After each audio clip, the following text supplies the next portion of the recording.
দিনের শুরুটা যদি পজিটিভলি শুরু হয় তাহলে সারাটা দিনই কিন্তু ভালো কাটে। আজ হলো পয়লা বৈশাখ, তাই সবাইকে শুভ নববর্ষ।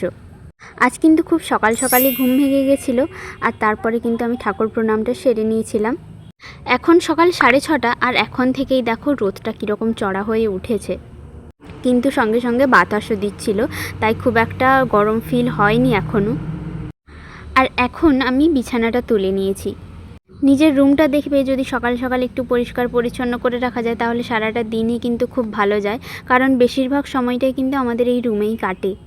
তাই আমি চেষ্টা করি সকাল সকালই বিছানাটা তুলে পরিষ্কার করে নেওয়ার। আর এরপরে টুকটাক কাজবাজ করে আমি ছাদে চলে এসেছিলাম একটু এক্সারসাইজ করার জন্য আর একটু হাঁটাহাঁটি করার জন্য। নিচে এসেই কিন্তু বাসি কিছু কাজ থেকে গেছিলো, সেগুলোই টুকটাক করে নিচ্ছিলাম, যেমন ঘর মুছে নেওয়া, বাইরেটা জল দেওয়া। তারপর আমি চান টান করে এবার ছাদে চলে এসেছিলাম পুজো করতে। আজকে যেহেতু পয়লা বৈশাখ তাই আমি কিন্তু ভালো করেই পুজোটা দিয়েছি। পুজোটা হয়ে যাওয়ার পরে আমি কিন্তু রান্না করে নিয়েছিলাম। আজ কিন্তু আমাদের বাড়িতে সব কিছুই নিরামিষই হবে। আর বাইরেটা এরকম আম পাতা দিয়ে ভালো করে সাজিয়ে নিয়েছিলাম। কেমন লাগছে অবশ্যই জানিও। এরপরে টুকটাক খাবার এনেছিল বড় আমার জন্য, যদিও আমি না বলেছিলাম, তাও গিফট পেতে কার না ভালো লাগে বলো।